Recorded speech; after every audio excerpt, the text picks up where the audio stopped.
दोस्तों, जैसा कि आपने देखा परसों कि डीएलएड जो एनआईओएस से डीएलएड हैं उन लोगों को प्राथमिक शिक्षक भर्ती में जो वर्तमान गतिमान भर्ती है इसमें शामिल होने का मौका उनको दे दिया गया है हाईकोर्ट की तरफ से। तो इसके बाद काफ़ी बातें होने लगी। एक पक्ष को इस बात से कोई मतलब खुशी थी, तो दूसरे पक्ष जो बीएड टीईटी पक्ष है उनको इस बात से आपत्ति थी। और हर किसी के अपने अपने तर्क हैं, हम किसी के पक्ष में और विपक्ष की बात नहीं कर रहे हैं यहाँ पर। और हमारी वीडियोज़ को डिसलाइक करने का ये मतलब नहीं है कि इससे हमें कोई बहुत बड़ा नुकसान हो जाएगा, या लाइक करने का मतलब ये नहीं है कि हमें इससे बहुत ज़्यादा फ़ायदा हो जाएगा। बस ठीक है, आप अपनी प्रतिक्रिया देते हैं, आपके अपने इमोशंस हैं, आप कर सकते हैं। बस हमारा उद्देश्य है आप लोगों तक इन्फॉर्मेशन जानकारी को पहुंचाना।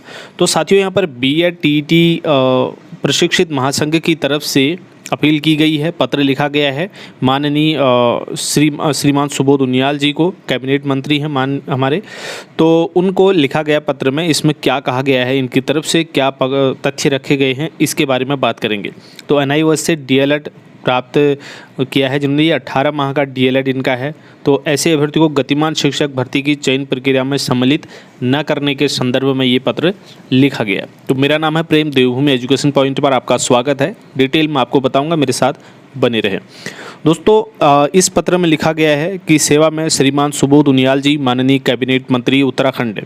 विषय, एनआईओएस द्वारा 18 माह का डीएलएड प्रशिक्षण प्राप्त करने वाले अभ्यर्थियों को गतिमान शिक्षक भर्ती की चयन प्रक्रिया में सम्मिलित न करने संदर्भ में महोदय, उपयुक्त विषय आपको अवगत कराना है कि वर्तमान में राज्य के राजकीय प्राथमिक विद्यालय में जनपद स्तर पर सहायक अध्यापक के पदों पर चयन नियुक्ति प्रक्रिया गतिमान है, जिसको याचिका संख्या यहाँ पर दी है, देख सकते हैं आप, नंदन सिंह बोहरा और अन्य के द्वारा माननीय उच्च न्यायालय में चुनौती दी गई थी।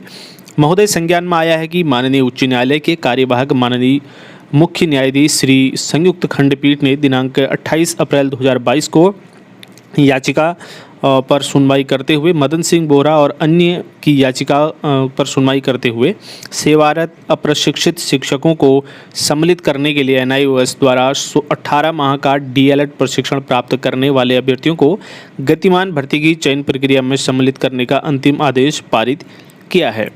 महोदय, उपरोक्त के संदर्भ में आपके संज्ञान हेतु कुछ तथ्यों को निम्न बिंदुओं में रखा जा रहा है। आप इन बिंदुओं पर गहनता और गंभीरता से विचार करने की कृपा कीजिएगा। पहला पॉइंट है, महोदय आपके संज्ञान में लाना चाहते हैं कि एनआईओएस द्वारा 18 माह का डीएलएड प्रशिक्षण प्राप्त करने वाले अभ्यर्थियों को टीईटी परीक्षा में सम्मिलित किए जाने के लिए अब तक उत्तराखंड शासन के द्वारा कोई भी शासनादेश जारी नहीं किया गया है, तथा इन अभ्यर्थियों द्वारा तथ्यों को छुपाकर और टीईटी परीक्षा में सम्मिलित होने के लिए आवेदन करते समय गलत सूचना देकर टीईटी परीक्षा उत्तीर्ण की गई है, जो एक जघन्य अपराध है। तथा अनेक अभ्यर्थियों ने एनआईओएस से डीएलएड का प्रशिक्षण प्राप्त करने से पूर्व बीएड के आधार पर टीईटी की परीक्षा उत्तीर्ण की है, मगर शिक्षक भर्ती में आवेदन करते हुए इन अभ्यर्थियों ने एनआईओएस डीएलएड के आधार पर आवेदन किया, जो एक गहन जांच का विषय है। अतः ऐसे अभ्यर्थियों को गतिमान शिक्षक भर्ती की चयन प्रक्रिया में सम्मिलित किया जाना उचित नहीं है। उसके बाद दूसरा पॉइंट है कि प्राथमिक विद्यालयों में सेवारत अप्रशिक्षित शिक्षकों को प्रशिक्षित करने के लिए एनसीटीई द्वारा जारी किए गए रिकॉग्निशन ऑर्डर में बीएड अभ्यर्थियों के लिए एनआईओएस से 6 माह के ब्रिज कोर्स का प्रावधान किया गया था, मगर अनेक सेवारत अप्रशिक्षित शिक्षकों ने एनआईओएस से प्रशिक्षण के लिए आवेदन करते समय बीएड प्रशिक्षण को छुपा करके एनआईओएस से 18 माह की डीएलएड प्रशिक्षण प्राप्त किया, जो एनसीटी द्वारा जारी किए गए रिकॉग्निशन ऑर्डर नंबर 18246264 में दिए गए प्रावधानों का उल्लंघन है। उसके बाद नेक्स्ट पॉइंट है, उत्तराखंड राज्य की प्रारंभिक शिक्षा सेवा नियमावली 2012 में एवं संशोधन में राजकीय सहायक अध्यापक प्राथमिक के पद पर चयनित होने के लिए दी गई न्यूनतम शैक्षिक अर्हताओं में एनआईओएस से 18 माह के डीएलएड प्रशिक्षण प्राप्त करने वाले अभ्यर्थियों के लिए कोई प्रावधान नहीं किया गया है। ऐसे में चयन प्रक्रिया में इनको सम्मिलित करना असंवैधानिक होगा।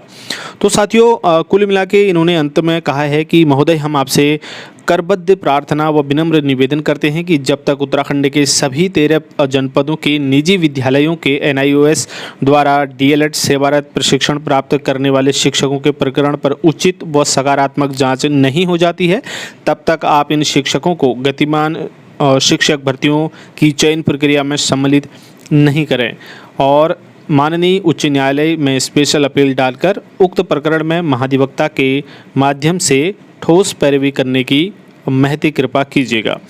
तो यहाँ पर ये पत्र है, इसमें जो चीज़ें कही गई हैं वो मैंने आपको बता दी हैं। जैसे कि आपको पता है ये किसके बारे में था, DLED को मान्यता दी थी कि इस भर्ती में प्रतिभाग कर सकते हैं, उनको अवसर दिया गया था।